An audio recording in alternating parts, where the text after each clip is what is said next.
I'm not suicidal, I just can't get out of bed. Metric, Satellite Mind.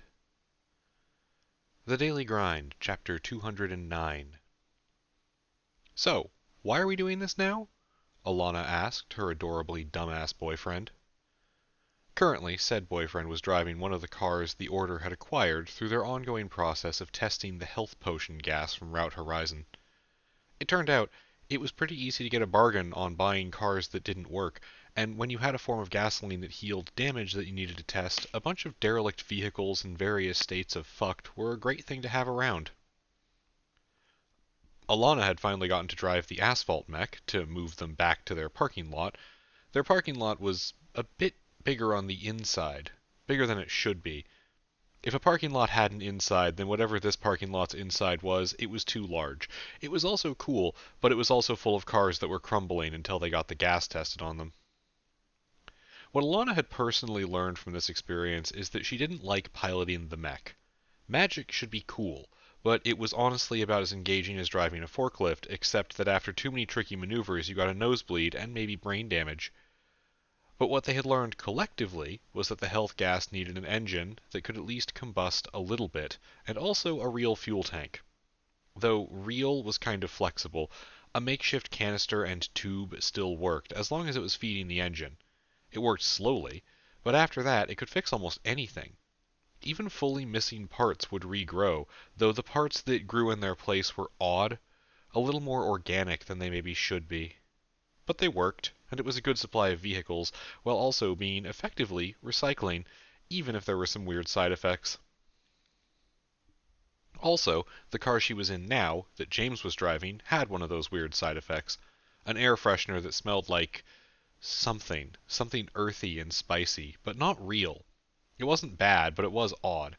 Not magical or anything, but it kept growing back if removed, until they emptied the tank of the magic gas completely. James had said something while Alana had gotten distracted by the air freshener again. She glanced over at him and made a small grunt of incomprehension, and he grinned as he repeated himself. I mean, I had a thing about something else, but I think that right there sells me on it. We need a break, James told her. We're in the middle of stuff, Alana said flatly. We are literally always going to be in the middle of stuff, James said in the same tone. He glanced through the mirror into the back seat, where 3 people were smushed together, the pile of their stuff in the back of the hatchback. Have any of you been not in the middle of stuff in the last month? He asked the group. Momo folded her arms and tried to shrink farther into the corner between the seat and the door, the silver studs on her coat rattling against the plastic. I can't believe you took me away from training my apprentices for this. Next to her, Texture of Bark Dust made a sibilant hiss. I was tricked into this vehicle, she said.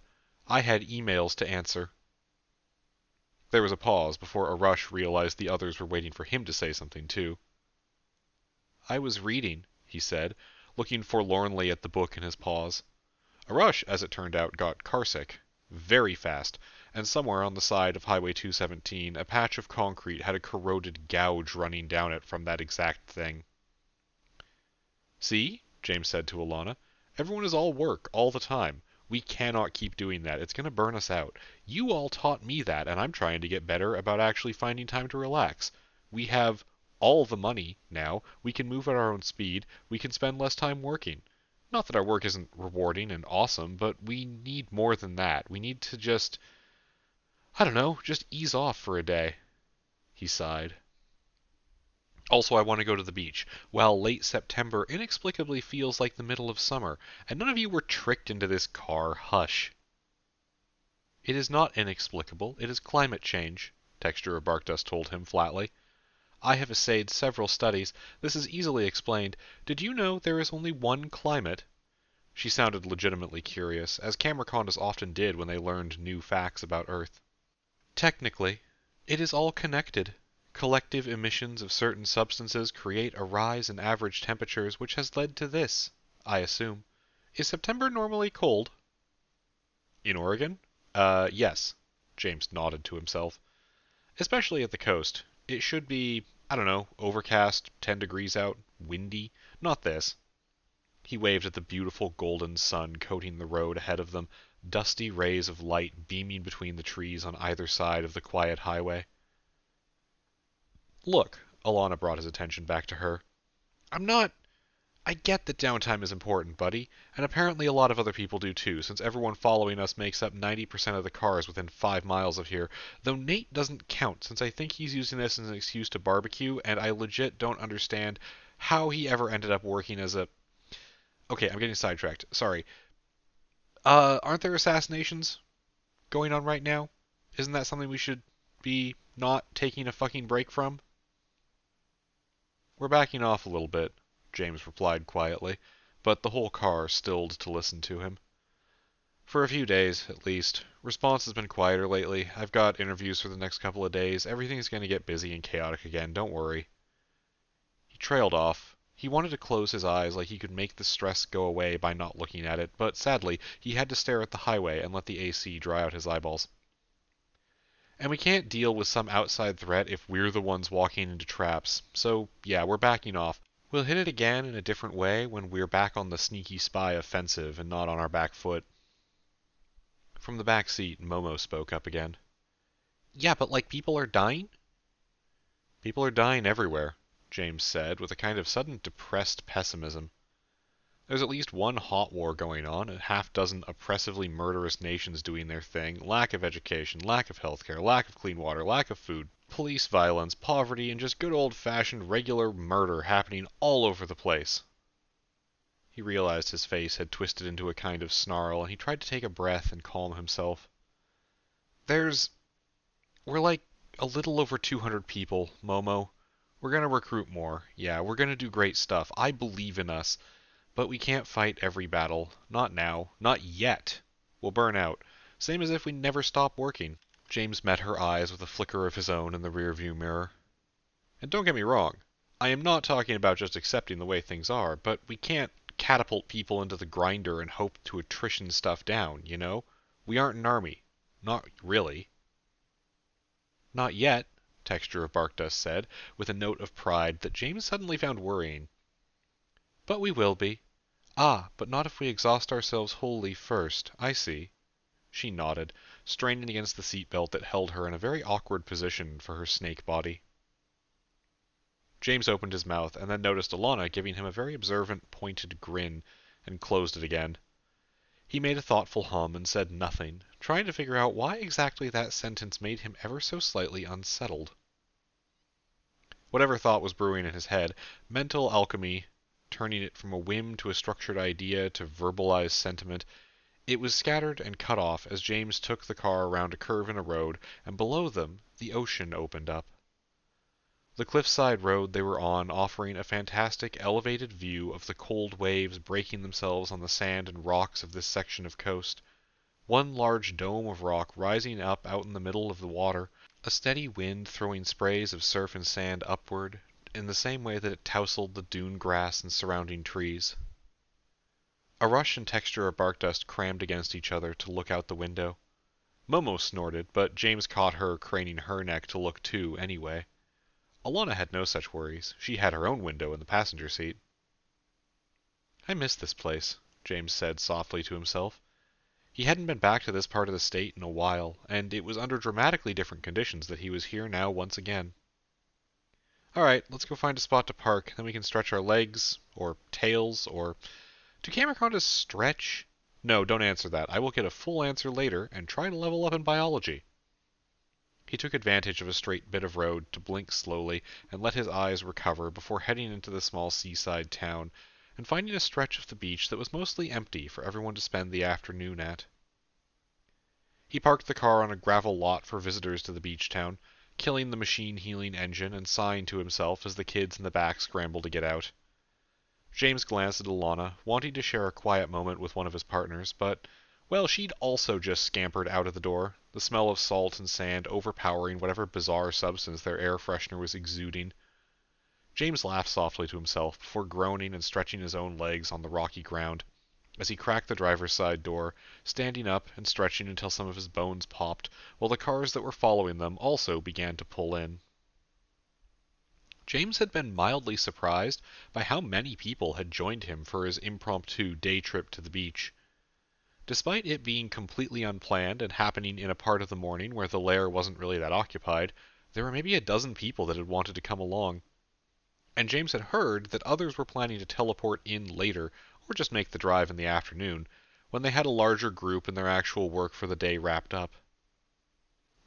Turned out, not everybody wanted to drive for an hour and a half, though more than one Order member had a navigator now, and some people just liked road trips. 3 different iterations of Anesh wandered over from the van that he had been in, the majority of James's boyfriend taking a moment to collect a series of kisses from James before grabbing stuff out of the trunk. "That's a really nice day for this," one of him said. "Like, weirdly nice. Is it going to be a problem?" "But there's sun." "Oh, there's other people here," Anesh snorted. James paused and looked over to where Arush and Kika were lurking in the shadow cast by the van, and then back down the footpath that cut through the dunes and sharp bursts of beach grass to where the sand had a handful of other humans on it. Humans, specifically non-Order humans.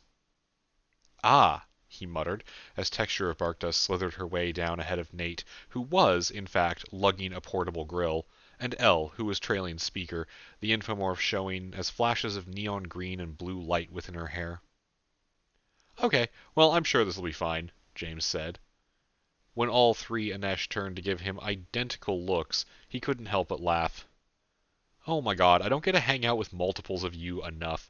Okay, you know what? I'm not going to be apprehensive. I've decided. Fuck it. If anyone has a problem with our friends, I do not care. I've got a hyperactive navigator living in my head. I'm sure I can curse them to get lost on the way to harass us."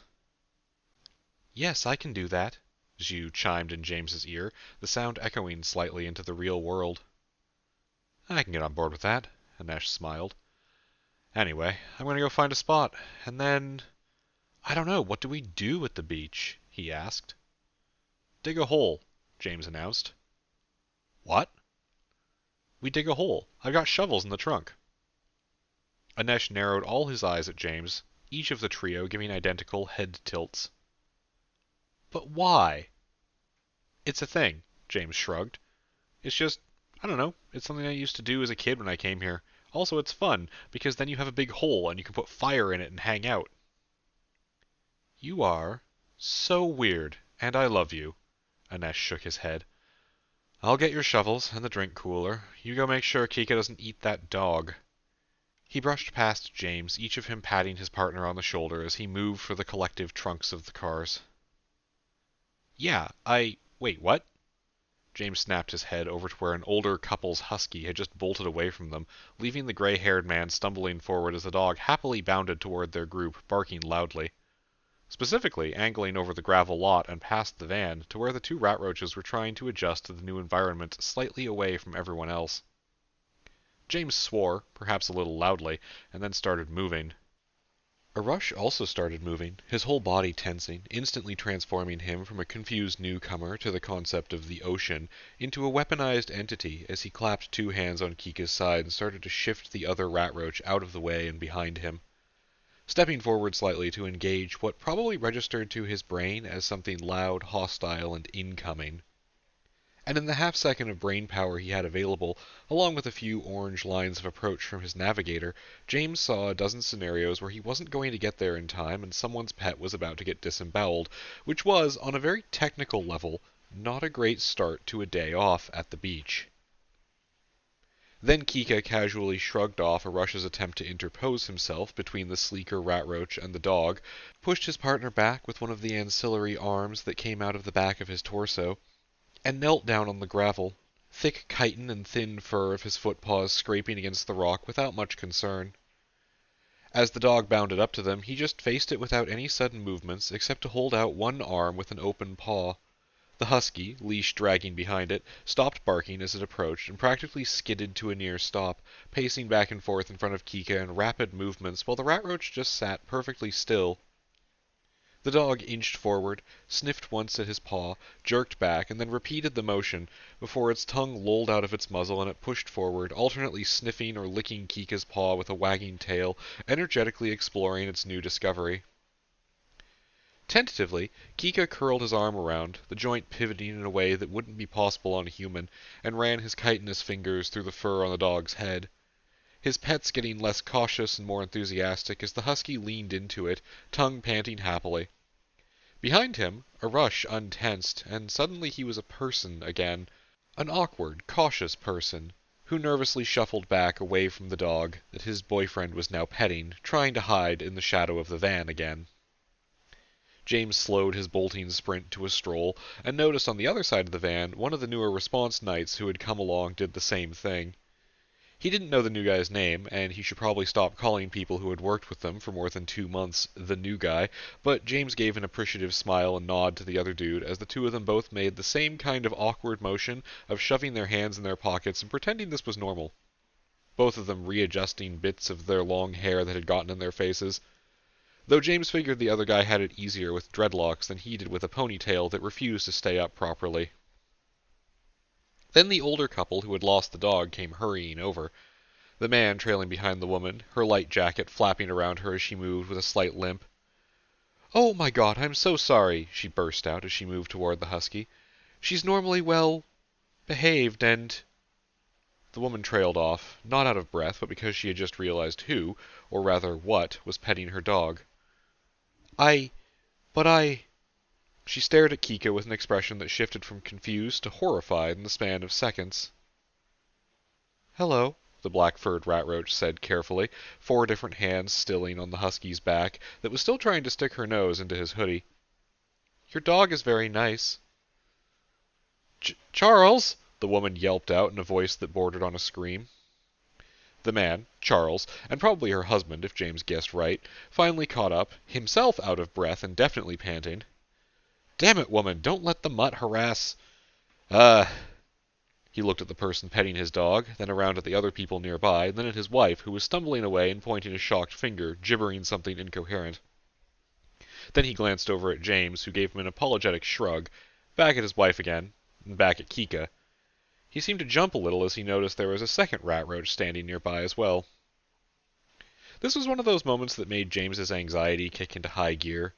The bit when someone new encountered a rat roach or cameroconda or even an infomorph for the first time, not knowing if they were going to be assholes or not. The plunge off the cliff, not knowing if at the bottom were rocks or a trampoline. The metaphor, James would admit, broke down a little bit when you got to the bottom of the cliff. Because the thing was, if people were outright violent, he had an answer for that. It was just if people were dicks that he didn't know what to do. The woman, James figured, was probably not going to be helpful. She was starting to yell the dog's name, Hypoxia, for some reason, and starting to veer into the territory of yelling the word monster repeatedly. But then her husband spoke up. "Woman, would you calm down?" Charles said. "God damn it, Lily, they're shooting a movie or some shit. Monsters don't pet dogs. Christ." He threw his arms up, as his wife's panic suddenly pivoted to ire directed at him, and the words mostly stayed the same as she started yelling at him instead of at anybody else. Kika slowly looked over at James, who just shrugged, amused grin still on his face, before giving the dog a small nudge and point toward her owners. Hypoxia didn't want to leave her new discovery, and probably didn't want to put up with either Charles or Lily either, but eventually did scamper back across the parking lot, trailing the leash after her, which was taken by the woman who was now thoroughly angry at her husband, stalking off away from the beach. The gentleman watched her go for a second before he wiped scraped palms on his legs and wandered over to James. "Sorry about that," he said, before glancing over at Arush and Kika, who were now both watching him with a myriad of mismatched eyes. "So, aliens are real, huh?" "Not exactly. They are from Earth, more or less," James said. "Thanks, though. They're still, well—" "Hey, no one likes being called a monster," Charles shrugged, offering James a hand. "Charles Bain," he said, introducing himself. "James Lyle," James returned the handshake. "You're handling this well?" "I like the X-Files," the man said, like that explained everything. Then he leaned in conspiratorially. "So, you government?" "Nope." "Military? Corporations? Wait, no. Secret society?" The old man asked like he was an expert in these things, but with a kind of deep hunger to know what James empathized with, like he was faking being in, but like the horizon of the world had just opened up into something beyond his wildest dreams, and he was terrified it would slip away if he blinked. No, and... Technically, though not on purpose. We're more of... Wait, why am I telling you this?" James said with a wry smirk. Your wife is going to be mad if you hang out with us all day. Oh, gonna be here all day? Maybe we'll walk back this way and say hi again. Charles matched James's smirk. Because aliens are real. Who would say no to that? You'd be surprised. Do you want to say hi before you go? James asked. The old man had a grin like a kid at his first circus. His wrinkled and weathered face lit like a beacon as he moved as fast as he could across the parking lot toward the two rat roaches. This time, when Arush stepped in front of Kika, the man offered a handshake and a name, like it was completely normal, and Arush returned the gesture with a small amount of confusion. Confusion that didn't really go away as Charles started bombarding him with questions while Kika tried to fade into the background and escape to the open expanse of sand where there was less interrogation going on. James stuck around to make sure nothing bad happened, but soon enough Charles's wife came back and continued yelling at him to help her get the dog, who had run off to some new scent-based adventure. James did give the man a business card, though. He seemed, if not nice, at least enthusiastic. You okay? He asked Arush, laying a hand on the rat roach's shoulder as the two of them ended up as the last ones back by the cars, everyone else having already unloaded their stuff and headed down to the sand. There's no pressure to hurry up to the others, you know. Ah. Arush watched the retreating backs of the couple, Charles still shooting looks over his shoulder until he was consumed in a heated conversation with his wife. I don't know what that was. That, James said with a sigh, is the other side of what I'm kind of worried about. You know how, he paused and tried to think of how to frame this, and then decided to just be direct. You know how a lot of people are going to see you as a monster because of how you look? Arush nodded, and James felt a spike of sorrow and shame at the existence of his own species go through his heart. But Arush knew. It was unavoidable. It was always going to happen.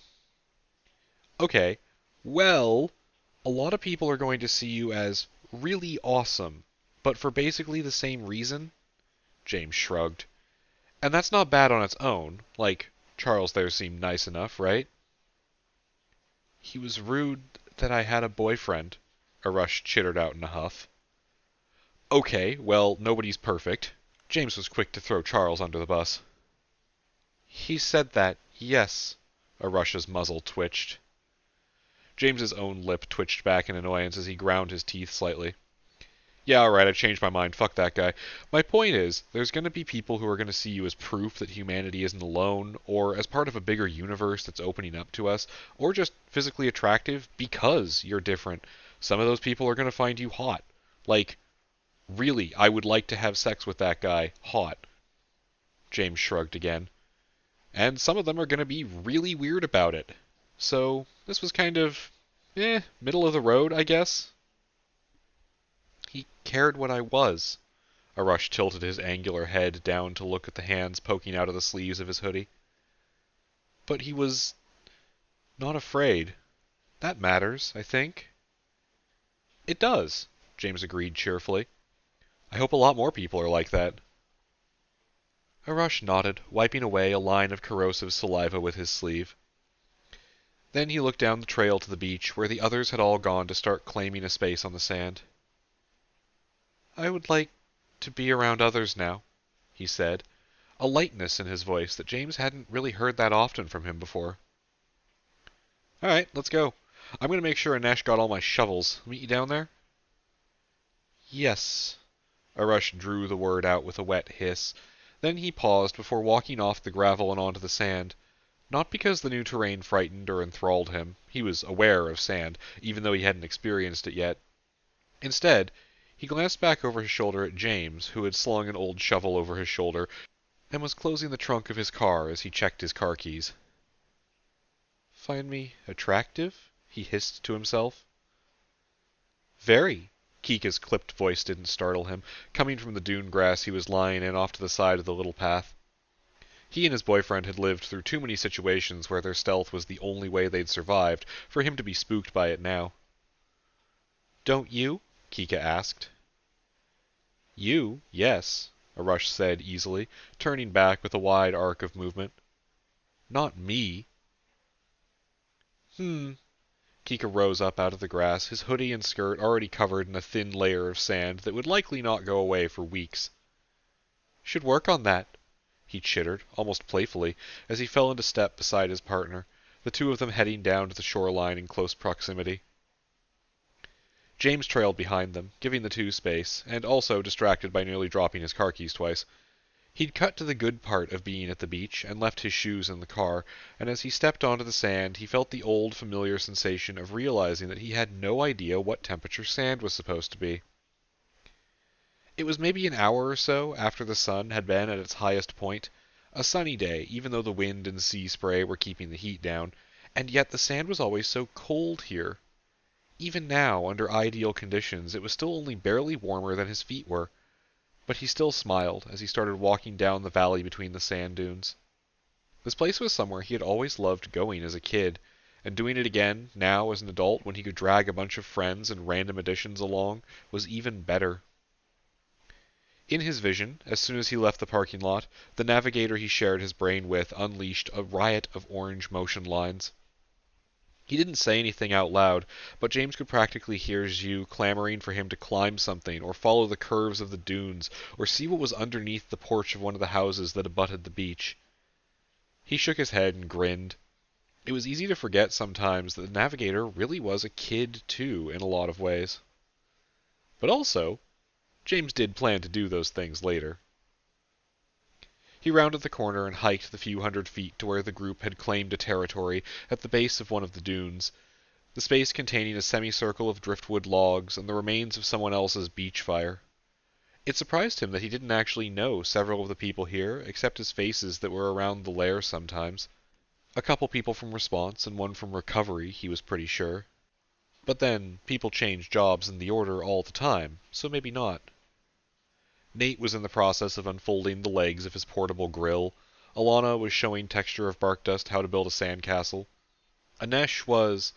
Actually, all three Anesh were sitting on one of the logs and shifting like they were constantly trying to dust all the sand off. That, James knew, was futile. A Sisyphean task. Anesh would never be done. James had never once left the beach without sand in his ears and pockets that he would continue to find for weeks or months afterward. "That is never going to be unsanded," James said to Anesh as he passed, sticking his shovel into the sand next to the others with a rasp. "How's the ground feel? You doing all right?" he asked the current lone cameraconda with them. Texture of Bark Dust gave an organic hum as she craned her neck down to look over herself. "It is odd, but I do not think it will be a problem. Our cables are somewhat sealed. Thank you." "Yeah, no problem," James grinned. "So, who wants to help me dig a hole?" he asked with unleashed enthusiasm. "A hole what?" Nate asked suspiciously, pulling a bottle of beer out of his cooler with a label that looked like it took a graphic designer just as long to ferment as the beverage inside, snapping the top off with a hiss. James ignored him, very loudly. "Alana, you like physical exercise. Help me dig a hole." "Is this how you flirt with people?" Alana asked him. "Ask Raoul. He likes holes." The guy from earlier looked up sharply. "I told you I liked the movie Holes. The one with Shia LaBeouf, that's a thinly veiled metaphor for the prison-industrial complex, and also delightful. Also, that was a month ago, and I think the only time we've talked since then is when we coordinated a search and rescue. How do you remember that?" he demanded, casually accepting the consolation beer from Nate before looking down at the bottle and handing it off to the other girl from Response who was arranging a beach towel on the sand next to the log. Nate watched this wordlessly before reaching back into the cooler and replacing the beer with some kind of soda. This one, Raoul cracked open, curly black hair bobbing as he nodded appreciatively. "I have memory upgrades," Alana explained. "Those are for short-term memory," Anesh reminded her. "Well, maybe I just like listening to people and remembering things about them," Alana said defensively. "Wait, why am I... God damn it, James, give me a fucking shovel. I changed my mind. I want to escape this conversation." James laughed, the sound catching among a few of the others, sparking their own laughter. He also pretended that Elle had actually escaped his notice, the girl having rolled over a log in a pretty impressive maneuver as soon as James had started looking for assistance. It was the polite thing to do to somebody who had pulled off a stunt like that. He marked out a circle in the sand, and after Alana added an annex to it, they started to dig, cheerfully shifting shovels full of sand onto the beach. It didn't take long for Alana to get into it. "This is weirdly relaxing for manual labor," she commented. "It's because you know we're going to put fire in it and roast marshmallows," James told her. "Yeah, we don't need a pit 15 feet across for that," she told him with a snort of laughter, but he just shrugged. "Alright, well, are you also going to build a driftwood palisade for it?" James grinned as he moved another shovel of sand. "You do know the tradition," he said gleefully. Overhead, the sun shone. The roar of the waves filled the air, nearby and omnipresent, but never overwhelming. A few seagulls swirled in the air nearby, waiting to see if they could ambush anyone for their chips. When it became clear that no one had opened a bag of chips, they circled somewhere else. Texture of Bark Dust came over to offer moral support. Nate finished setting up his grill, and in the absence of a demand for lunch, started trying to get people to throw a football around. Elle came over to actually help dig, possibly to avoid being roped into throwing a football around. 4 new people joined them. James recognized them as some of the residents of the house underneath Clutter Ascent, and they were greeted with almost being hit by a football. Flush with the nourishment of a completed journey, Zhu broke away from James for a while to go wander the dunes between them and the town. Elle sent Speaker along with him, just in case. She didn't say just in case of what, but the 2 different infomorphs roamed off in search of cool sticks and buried treasure all the same. They didn't give up on digging a pit in the middle of the beach, but they did take a short break after a while, leaving it about a foot deep, which was still an impressive amount of sand moved, so that they could go grab some drinks. "Can I ask a question?" Raoul prompted James in the ancient paradoxical tradition of asking if you could ask something. James opened his mouth to comment on that, but then just chuckled to himself and nodded, leaning back against the driftwood log where he was sitting with Anesh's legs dangling next to him. His boyfriend petting his head idly as he read something. "Okay, so, I love my job. Helping people is rewarding and everything, and I've actually learned a lot in my time here. It's nice. But how exactly do we make money?" Raoul looked almost apologetic as he said the words. "Oh, is that all?" James sighed in relief. "I thought you were going to ask something bad the way you were talking." "Like what?" Anesh curiously inquired, one of him setting down the book he was reading. James paused before answering. Were his boyfriend all reading the same book? It did kind of look that way. He filed that thought away for later. I don't know, something about cultural development, or hypocrisy in regards to dungeon secrecy, or, like, why we don't end wars or something. "Why don't we end wars?" Anesh asked. "I mean, if we could, we should. There's this whole thing going on in the Ukraine right now, or so I hear." "It's just Ukraine," the other response girl joined in. James apologetically asked her name, and she laughed lightly. "Ishka, hi, but yes, just Ukraine. The definitive article was used by the USSR, I think, and they dropped it with independence." "That's actually cool to know, thanks," Anesh nodded. "Anyway, James, the war's stopping." James snorted. "Okay, 2 things. 1, we can't just stop a war. 2, no, just 1 thing. That's kind of it. What are we supposed to do? Just teleport in and shoot Vladimir Putin in the head? Even if that worked, we live in a world where I swear to God somebody else has to have teleportation. I'd lay good odds that he's either already dead or it won't work, and either way the war's still happening. I legitimately don't even know what we'd contribute, aside from making life harder for some people." "That's what war is," Anesh said sadly. "Yeah, that's my point," James stated. "Even with teleportation, we can't actually do much aside from join a war, and I don't actually want to do that. I don't want our reputation to be as soldiers. Maybe that's not a good way to look at it, but we're going to be doing some impactful stuff in the future, and it would seriously hurt us if people think our organization is just particularly effective killers." Raoul nodded. "That's pretty awkward. Okay, I'm glad I didn't ask that then," he said, digging one of his heels into the sand. James nodded back at him. "Agreed. Anyway, we make money through a series of increasingly stupid and arcane methods." He answered the actual question. "Basically everything we do is a net negative on the balance sheet. Response and recovery are huge money sinks, and research?" He trailed off, shuddering to himself. Did you know they're actually building a prototype for a space elevator? Do you have any idea how expensive that is? I don't, but Karen does, and she won't stop telling me about it. Okay, I've heard that term around, Ishka stated, but I do not know what that means. Oh, Anesh excitedly perked up. It's a device for moving stuff from surface to orbit, but a permanent structure, so it can mitigate the insane resource cost of launching rockets. The design uses magical bullshit. Ours does, of course. Ah, the girl pursed her lips. Why do we have magical bullshit? Because it makes us money, James said, not bothering to contain his grin. Okay, so you're probably aware we know about dungeons, yes? Affirmative replies came back, though Ishka's was a little shaky. Well, a lot of what we're trying to do is take that magic and turn it into stuff that's useful, like response using teleportation to respond, or opening up space exploration. And a side effect of that kind of thing is that we often find ways to make money off it because useful things are usually profitable things. You just told us our jobs don't make any money. Raoul glared at him. Well, yeah, but we could if we wanted to, James said defensively. Anyway, we actually make money mostly by having a matter replicator, he told his now fully disbelieving audience. A lot of our recent income has been from sales of platinum.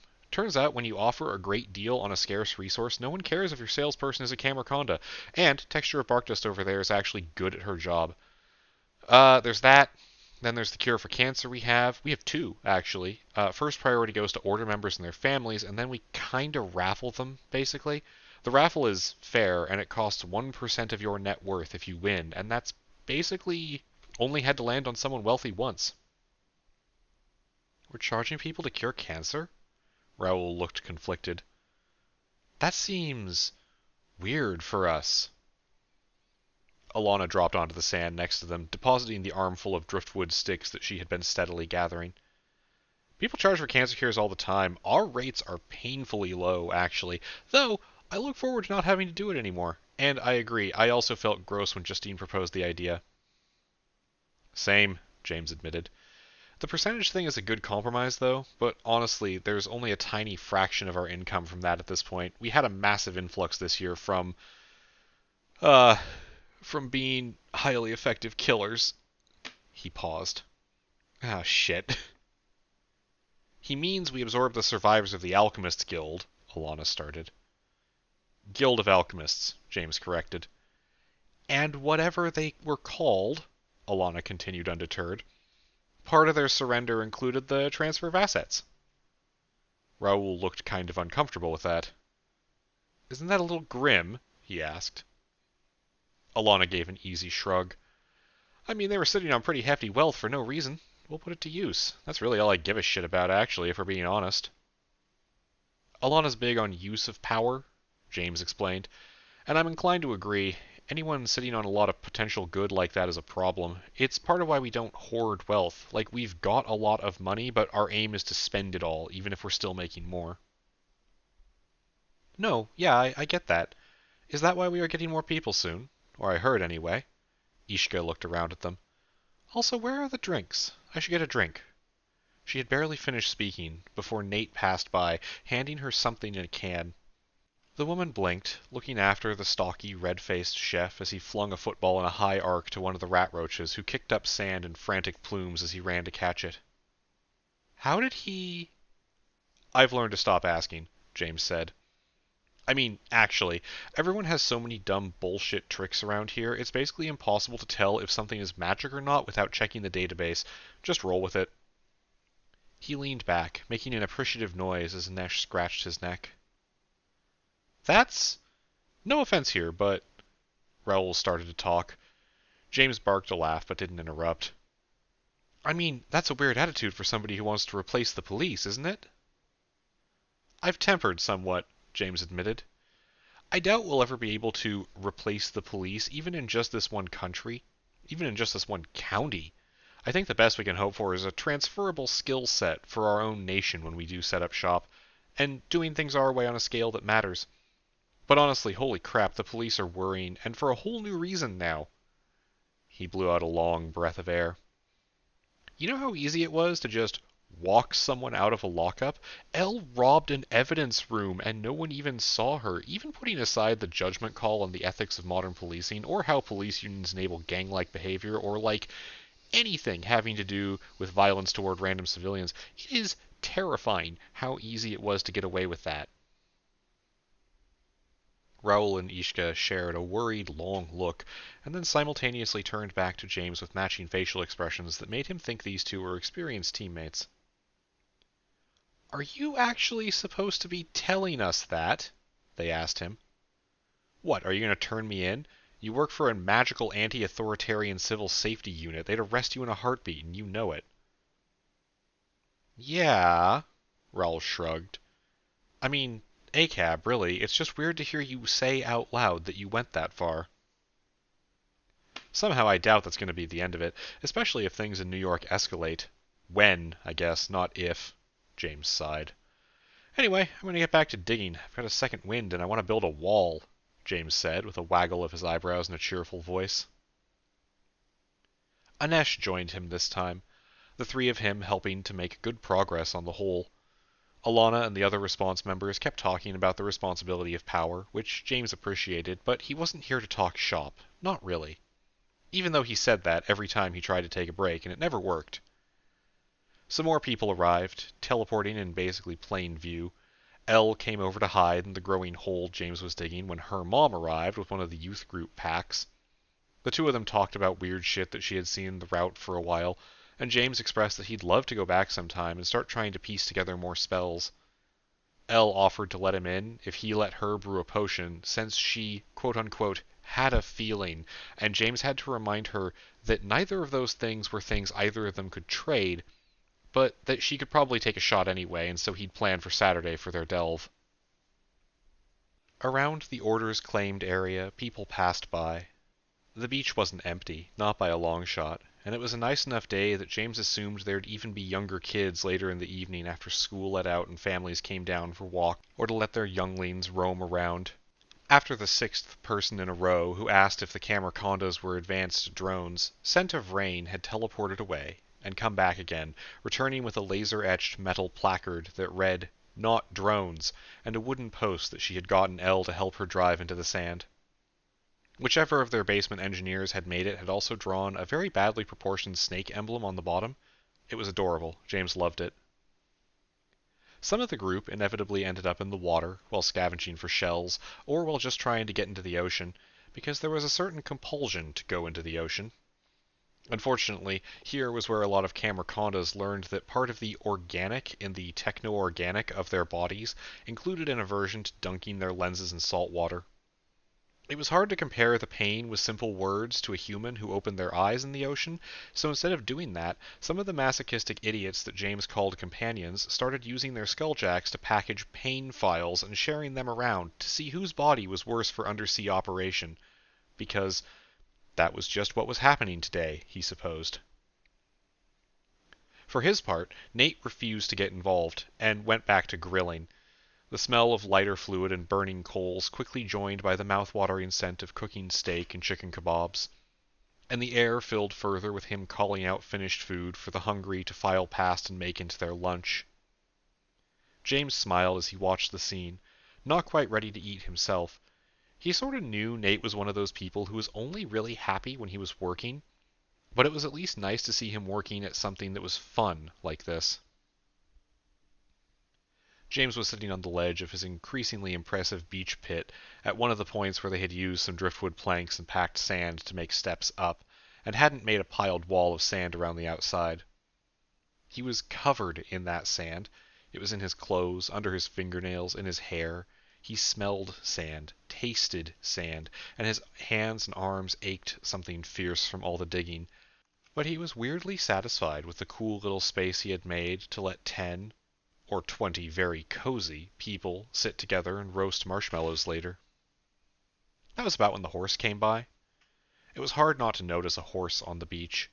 There had been a few people who had zipped by on three-wheeled bikes earlier, which also stood out, and one person who James thought was a conservation ranger in a little cart. But a horse was a category all its own. He pulled himself out of the pit and tried to brush off as much of the slightly wet sand as he could as the rider approached the space that his friends and companions had sprawled across. He got instantly disappointed as he realized the rider was wearing a little gold shield badge, and this was a police horse, making it a lot less interesting. The officer rode up with his hand resting on the butt of his holstered pistol, a move that already had James interested in being a problem for the man. "Excuse me, sir," the officer said in a domineering voice that sounded like it had never actually meant the words "excuse me" in its life. "No drones on the beach." James tried to run through every ritual he had to keep from saying something stupid. He refrained himself from slowly turning to look at the "Not Drones" sign that was in plain view. He did not say any of the dozen things he wanted to about reading comprehension. He did not attempt to start a fight by ordering the man to take his hand off his fucking gun. He did not do a lot of the things that he really, really wanted to. That would have ruined a perfectly good day. Instead, he gave a politely winning smile. The kind of smile JP had taught him was excellent at masking your utter contempt for somebody, and both of them had bonded over how much they had needed that skill over the course of their lives. "Oh, sure," James said cheerfully. "Oh, there was no posted sign for non-aerial drones. We'll make sure there's no drones on the beach ASAP. Sir." He'd almost forgotten the magic word. The officer still narrowed his eyes at James anyway, as if searching him for sarcasm. The horse gave a much more friendly, animalistic snort, idly kicking at sand with one hoof. "All right, I'll be back by later to check." "Of course," James nodded, still smiling, and stood, waving as the horse took its rider away. When he turned around, his face went from cheerful facade to furiously angry so fast that Alana uttered a low "Yikes!" as she approached him. "Everything okay?" He breathed deeply. "Yeah," James said. "Totally fine. No drones on the beach, so we're good." "We don't have any drones," Alana pointed out. "There's a sign." "I didn't tell him that," James said. "Why?" "I have a feeling it would have ended badly," he grumbled. I'm angrier than normal. Literally all he had to do was not finger a gun while he talked to me. That's the lowest fucking bar, right?" Alana patted him on the shoulder, and James pulled a face as the sand in his shirt itched against his skin. "You seem hungry. Go get a kebab," she told him. Come on, Nate made all veggie ones too. You can eat a whole onion," Alana urged. James cracked a grin. "You know, I fucking love that he makes vegetarian and vegan stuff like it's not a big deal. He doesn't really have the vibe of somebody who'd make veggie kebabs, right?" "Nate does look like he'd eat a vegetarian," Alana nodded in agreement. "Now, go get a fucking kebab. Stop stalling, you goof." His partner did not relent on trying to get him to eat lunch, shoving him around his pit and over to Nate's grill and teleport-assisted logistics station, glowering at him until he finally started eating something. Alana knew, for a fact, that James would sometimes just not eat for a while, losing a little bit of his emotional stability with every hour as he got distracted. It happened less and less with his antidepressants in play, but Alana was a trained eye at noticing that kind of stupid behavior and making sure that James didn't ruin his own day without meaning to. He got grumpy when he hadn't eaten an entire onion for a while. "Here." Nate just deposited 2 skewers of meat and vegetables into a red plastic basket and handed it to James. "Eat this. Stop asking me rogue questions." "I didn't..." James started to protest and then looked around. "Actually, are there even rogues here today?" he demanded. "I don't know who works where. Nate, I can't be responsible for this kind of thing." The chef snorted, giving a relieved thanks to Knife and Fangs as the Camerconda blipped into existence near him, depositing a tray of uncooked skewers. He did so with his mouth, which was a little weird to James's food safety sensibilities, but no Camerconda was reckless enough to actually bring their mechanical arm packs here to the land of sand. Nate didn't seem to pay it much mind, addressing James as he scrubbed an onion across the hot metal bars of his grill and added another row of chicken, trying to guess how many people were eyeing his food like circling vultures. "Few rogues here. JP'll be by later with some more, after they pull out of New York fully," Nate said. "Want to talk about that later," he added. You want to bail, James said, without anger or malice, around a mouthful of chicken that tasted like lemon and pepper and a million other things.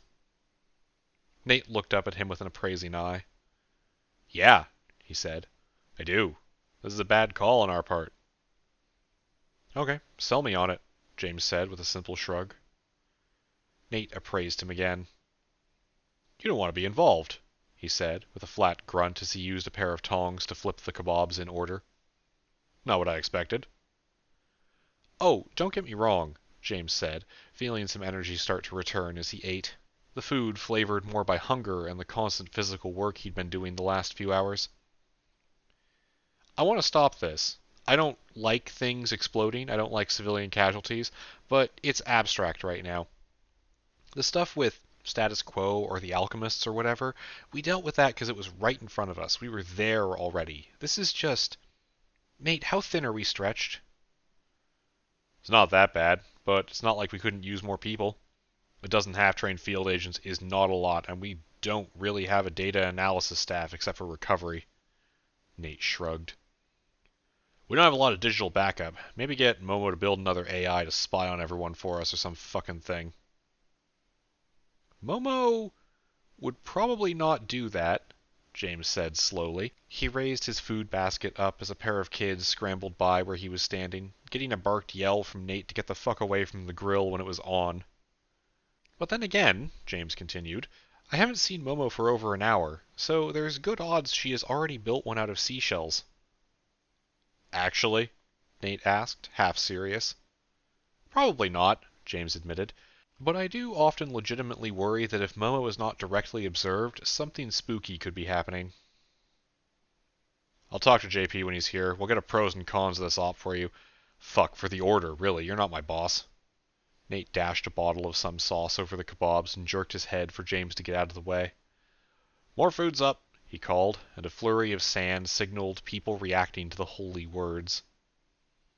Shaking his head as he walked off, James tried to find a seat to eat on, but all the logs were occupied by a group eagerly talking about the care and feeding of paper drakes, and, while there was a beanbag chair that would absolutely never fully get the sand out of it now, that seat was reserved for Banana, the crow-wasp girl twitching with rapid motions to take in a beach full of people with an excited and hungry look in her remaining eye. Deb and Alex sitting on either side of her in case she needed something, though Alex was also idly building a sandcastle that was doomed to be stepped on at some point. James ended up taking steps up the side of one of the dunes that their part of the beach abutted, his bare feet sinking into the sand with that strange feeling of going through a hot crust into cool, buried grain. James tried to get to the top without needing to use his hands so he could eat with relatively unsanded food, and the feat was harder than he remembered it being as a kid. Even with his magically enhanced agility from his sewer lesson, climbing shifting sand was still a lot of effort. When he stood atop the dune, looking down over the 50 people from the Order spread across 1,000 feet of beach around him, smelling the sea air and charcoal fire, feeling the dune grass stab his calves like he'd slighted its parentage, and listening to the crash of waves as it drowned out all human noise except the occasional shriek of the teenagers, he took a deep breath. Filling his lungs to bursting and feeling a tension he hadn't realized he had been holding on to tightly, slew away as he took a moment alone. Not isolated or lonely, just away from everyone for a minute, still present, still looking over everything, but just a little bit apart. Then he blinked as he became vaguely aware that he was not actually alone up here at all. James tilted his head to look down over his left shoulder at where a pair of rat roaches were laying among the grass. Arush was laying on his back with Kika's hoodie underneath his head as a pillow, while two of his free hands tried to weave a circle out of several blades of the sharp grass here, Kika laying on top of him like a curled-up cat. Arush noticed James looking down at them when he opened a few of his mismatched eyes, a light green tinge creeping into the flesh around them where the chitin and fur ended. "Oh, this is where you've been hiding," James said in a friendly voice. Kika, who had not realized anyone was there, made a noise halfway between a shriek and a clicking, snapping hiss, the fur on his exposed back shooting straight up like he was a porcupine prepared to stab an incoming predator. He also shot upward, legs and skirt trailing sand as he whirled on James in the span of a second. Part of James was thrilled that finally, he was the one doing the surprising. That part was overruled currently by the part of him that was letting out a startled squawk, falling on his own ass, and then being really sad that his onion skewer was now half covered in sand. "Aw," he said sadly, making a half-hearted attempt to blow sand off his dinner. "Okay," James nodded, setting the bright red plastic basket next to him. "Hi there." "Hello," Arush huffed out, lungs wheezing as his boyfriend stood perched on his chest. Kika realized quickly what he was doing and chittered an apology, skittering backward and dropping onto the dune, breathing heavily, arms coming up to cover parts of his chest that... James tried to figure out exactly why Kika was acting embarrassed, since he had fur that he'd let grow out a little bit to the point that it mostly covered the more insectile bits of his anatomy, and chitin covering everything else.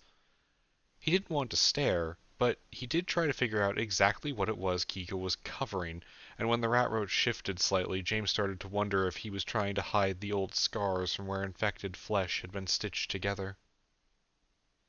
"You two having fun canoodling up here?" James asked, shifting back and forth to make himself a makeshift seat in the sand, grains of sand scraping at his legs as he did so.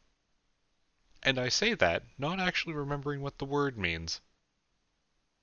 "It sounds rude to do, outside of our rooms," Arush said, one small arm poking at his ribs and wondering if one of them had been cracked. "Deb told us that," he added. Next to him, slowly settling down, Kika nodded sheepishly. James cleared his throat, heat rising in his cheeks. "Sorry, what?" he asked. Was there... He trailed off as he heard a wet clicking from Arush and realized the big rat roach was laughing at him. "Ah, I see how it is," James said, face twisting into a smile and a laugh even as he bit his cheek to try to contain it. "Alright, fine, I deserve that, I assume. But really, how are you two doing? We don't get much chance to talk, do we?" He looked over at Kika and then down at himself. "Also, do you want my shirt or something if you're not feeling comfortable and so Arush doesn't have to give up his pillow?" Kika shook his head, small droplets of blue corrosive saliva beating on the sand nearby. He started to say something, but from where he was laying on the dune, Arush held up his left arm and the other arm that split off from it, both hands in a hold-on kind of gesture. "Yes," he said, maybe a little enthusiastically. Kika squeaked something horribly embarrassed, and James laughed as he casually unbuttoned the Hawaiian shirt he was wearing and passed it over. Kika taking it with an unsteady hand, and taking a few seconds to figure out how exactly to manipulate some or perhaps all of his lithe arms through the short sleeves. "We are good," Arush said from the ground as Kika settled in, more comfortable with the loose shirt over his chest. "We are... I don't know how to say it all." He didn't meet James's eyes, instead tipping his head back, antenna digging tiny barbed lines into the sand as he stared up at the blue sky with all 5 half-open eyes. "So much less pain," he said. "From so many fewer places," Kika added. "You don't know how it feels to not have to hide." He shifted one of his digitigrade legs, curved paw wrapping around Arush's counterpart. "I can do this and be less afraid," he added. Not afraid?" James asked, curious and sad in equal measure. "Never not afraid," Kika whispered, words almost swallowed by the breeze. James pursed his lips, glancing behind himself briefly as a kid screamed somewhere in the distance, just to make sure it was because of something fun and not something alarming. "I do kinda get it," he said. "Not to your degree, obviously, but I get it. The hiding." "How?" Arush asked. You have... He waved a paw toward the beach. "Anesh and Alana and Anesh and Anesh and..." James broke off laughing as Kika crossed his arms and pulled back his muzzle in an expression that looked truly bizarre, but could only ever be an exasperated pout, no matter what species it was on. "Yeah, I have 'em. I do. Do you know we were only together for... I don't know, a year and a half before we met? It wasn't that long, because we were all idiots and afraid of talking to each other or something. I don't remember. James tossed a hand up in a motion of casual dismissal of his past self. And I want to be clear here, this isn't even close to the level of trauma you guys are working on. It's not a contest, but if it was a contest, I'd be losing. But I feel bad that I was always too scared to tell my dad, you know?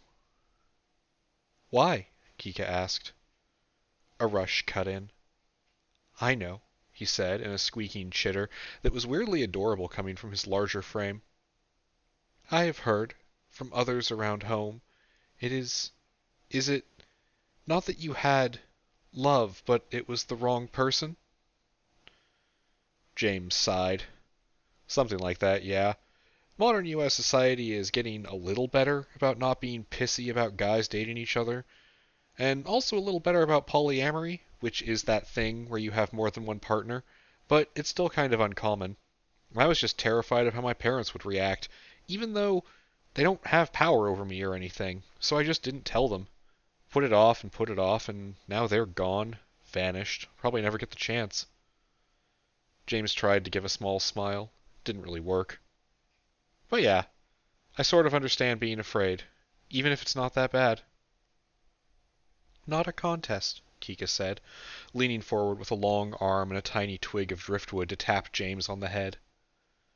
Connie told me that too. We aren't supposed to make our pain a contest. Connie is very smart, James nodded, smiling earnestly again. But also, I know your physical pain is still pretty bad, so I look forward to getting the all clear to do some more work with the Shaper substance to maybe fix that, assuming you're okay with it. I hate it, Arush said with a vehement snarl that emptied his lungs in a rush and left him panting on the ground. But we can't keep taking potions forever. Potions still help though, right? James might have sounded a little desperate when he said that, but he was legitimately worried about these two. Them and the others back at the lair, who were still adapting to life outside of the Akashic sewer. Kika and Arush were incredibly fragile in a lot of ways, and they were the ones who had been modified to actually survive a fight. The other rat roaches were far too vulnerable, and so James felt like anything that could ease their pain was a valuable asset. They do, Arush said with satisfaction. Then he paused. Something you said. Is it not normal to have many boyfriends? James shrugged. He opened his mouth to answer and paused only briefly as he spotted a rustling in the grass 2 sand dunes over. He blinked and kept a sliver of focus on it, but started talking anyway. I don't want to use words like normal, he said. Nothing in my life is normal. It is a bad baseline. A lot of normal things suck. James rubbed at the back of his neck sheepishly. Though it's not something people are used to, so that causes friction sometimes, and, like with basically every relationship thing, there's a million ways to screw it up. Why, you two looking to date someone? He smiled and bit his tongue, amused by the thought. Just Arush is, now, Kika said, as he reached down 2 paws to run them across Arush's stomach, wearing his own grin that froze on his muzzle as a twitch of motion and artificial color caught his attention in the same sand dune James was looking at. James recognized it this time, or at least the color of the rather unstealthy shirt. It was at least 1, possibly 3, of the high school interns, part of the collective youth group that had joined the day at the beach. It was also, he knew, one of the kids who still had a real problem with the rat roaches. Not specifically Kika and Arush, who had never done a thing to anyone here, but in the abstract. The kind of unintentional bigotry that had emerged after focusing on the trauma and loss that they have suffered at the hands of the Akashic sewer, memories slowly turning it into bitter anger and hate toward a whole species. Which, well, James wasn't a fan. He also wasn't a fan of teenagers trying to sneak up on him, but James led a cluttered life, and he had developed a love of multitasking. He met Kika's eye and gave a tiny shake of his head. The black-furred rat roach didn't untense, but did cock his head slightly in confusion at James, his angular muzzle cracking open in a silent question. So everything else has been going okay? James asked, keeping his voice even.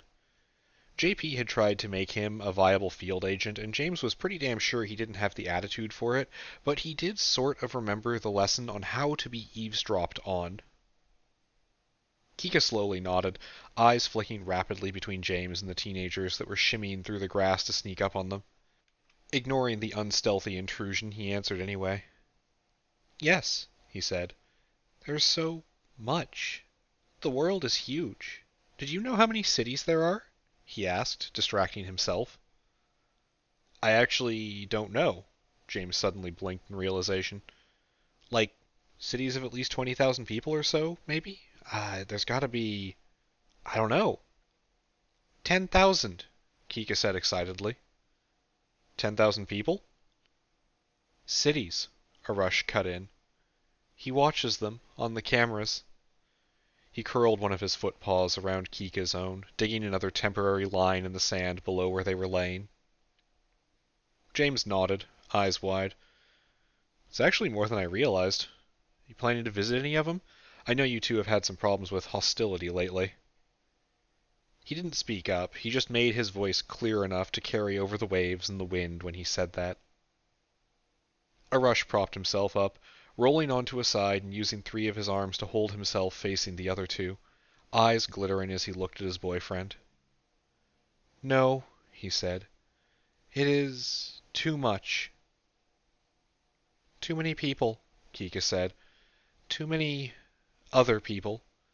We aren't stupid. No one would want us there. He made a wet sniffing noise. It hurts. Even here with you, at home sometimes, the rat roach said, a little loudly, staring at James with an expression of deep satisfaction at having caught on to the bit. Ah, James gave a sad grimace. Yeah, I know Arush was having a problem with some of the interns being, cruel, really, he said. It's disappointing. He asked us to give him another chance, but, well... James trailed off. Arush, himself blind to the byplay going on, gave a shrug of his wide shoulders from the sand. They're children. Still learning. It will be okay. I will survive. They can learn to not hate, and I won't hate them while they grow up. His voice almost shook as he said it, and he looked up at the sky again, neck cracking as he smiled, almost peacefully, staring at the thin clouds. Out of the corner of his eye, James also watched now as a trio of those same children tried to stealthily exfiltrate themselves from a situation that had suddenly been made especially awkward for them. Kika noticed too, and leaned into Arush in a hug that tried to envelop the bigger rat roach in thin limbs, shaking lightly with contained laughter as he did so. Well, James chuckled. We'll see how that turns out, I guess.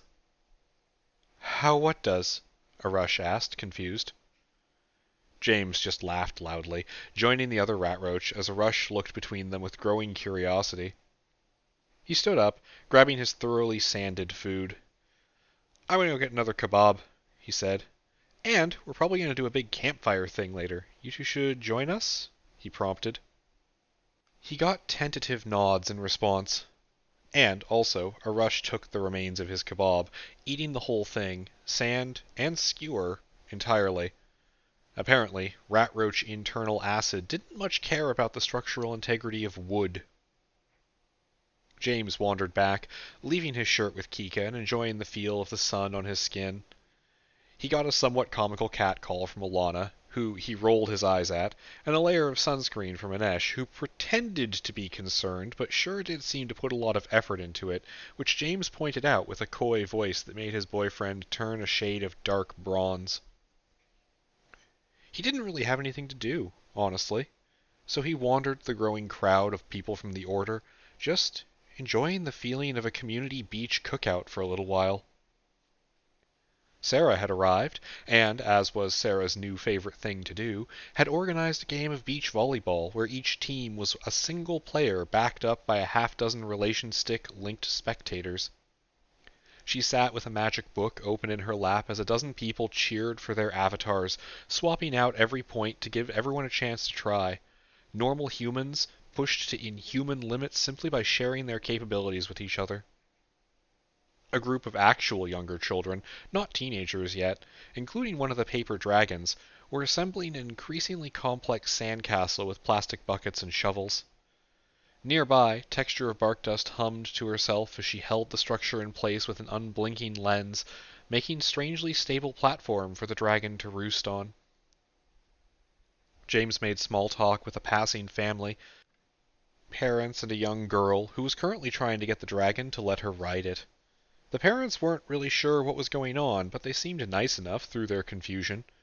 The mother had some engineering questions about the Camercondas, and James pointed to the "not drones" sign before asking what it was she did. Apparently, she worked on oscilloscopes, which a long-ago yellow orb skill let James converse about for roughly 10 minutes before he was well and truly out of his depth.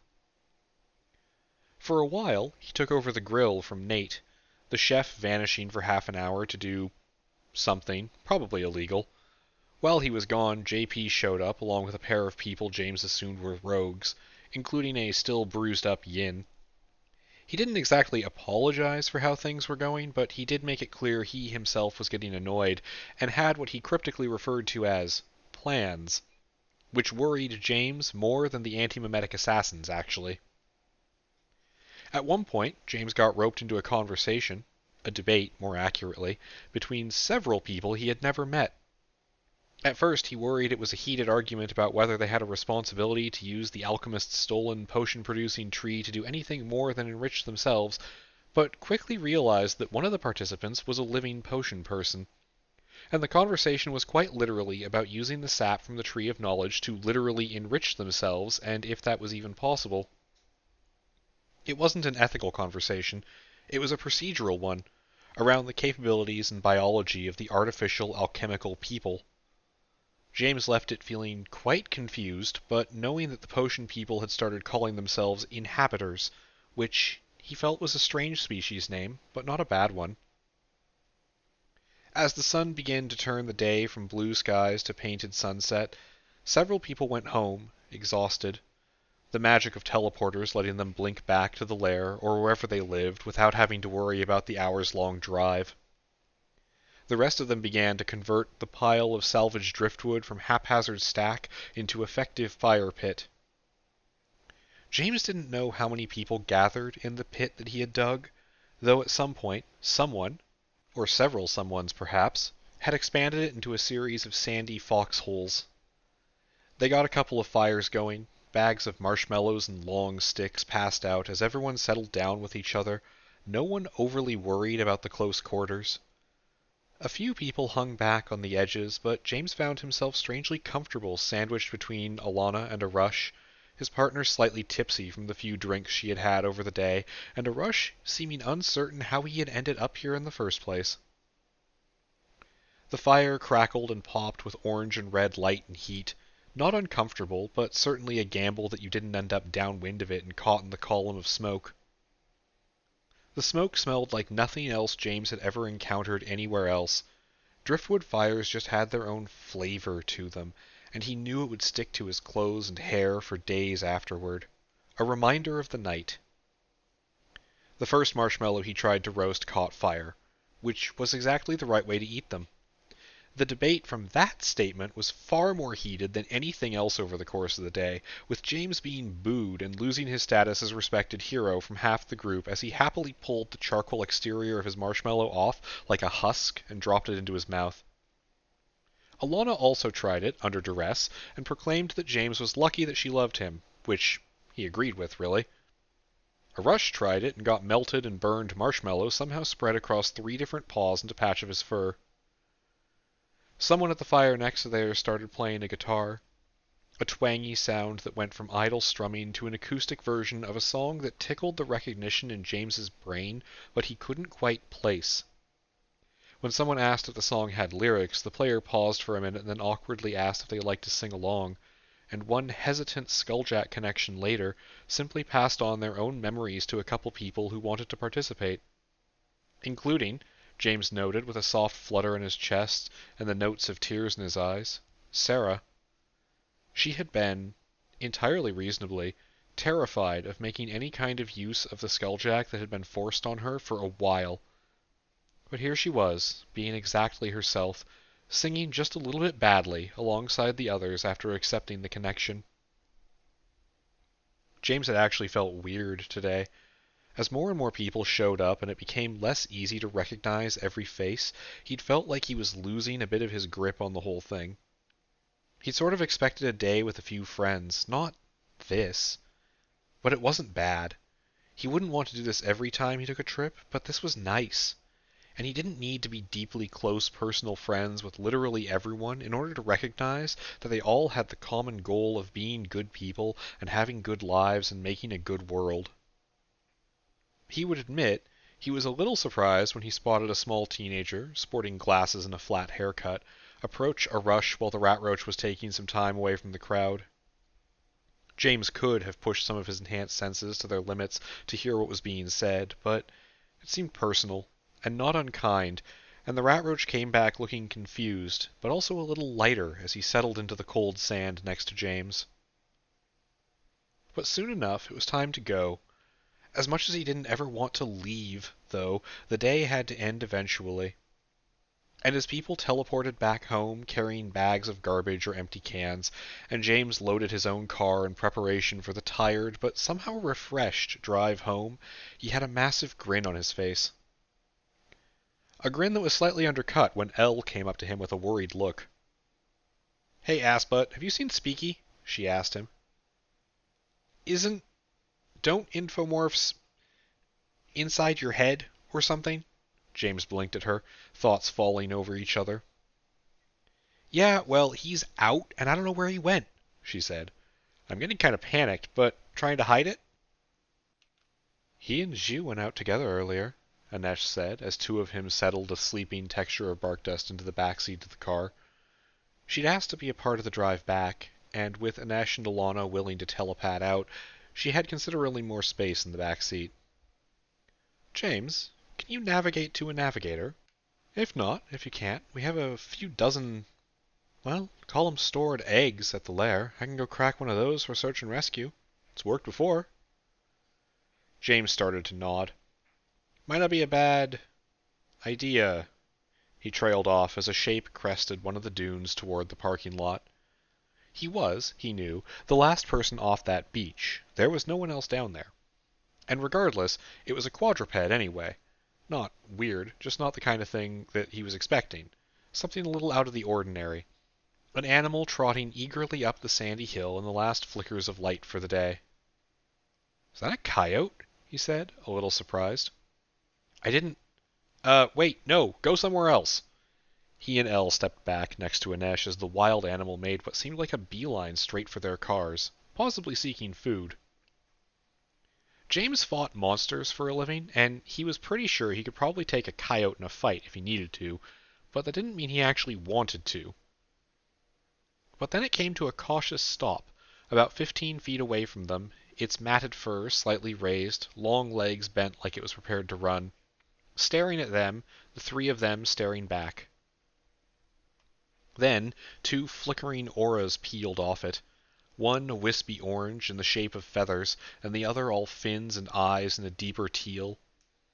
The two different infomorphs manifested in slightly different ways, swirling around the coyote as they both faced their original hosts. "He followed us home!" Zhu exclaimed excitedly, getting a happily agreeing yip from the coyote. "Can we keep him?" James looked back at Anesh and Elle. His boyfriend just held up his collective hands, shaking his head with pursed lips and a quiet, "Nope." Elle met his eyes, though, and the two of them shared a moment of understanding. They'd passed the moment in their lives where saying yes to this seemed like a good idea, though. Somehow, the two of them had become mature adults, and passed the torch on to the next two. James silently pled for help with the situation, and Elle let out a long sigh as she realized what had happened to her. All things considered, though, explaining to a pair of young infomorphs of two different species why it was a bad idea to kidnap random wildlife wasn't the worst way to end a beautiful day at the beach.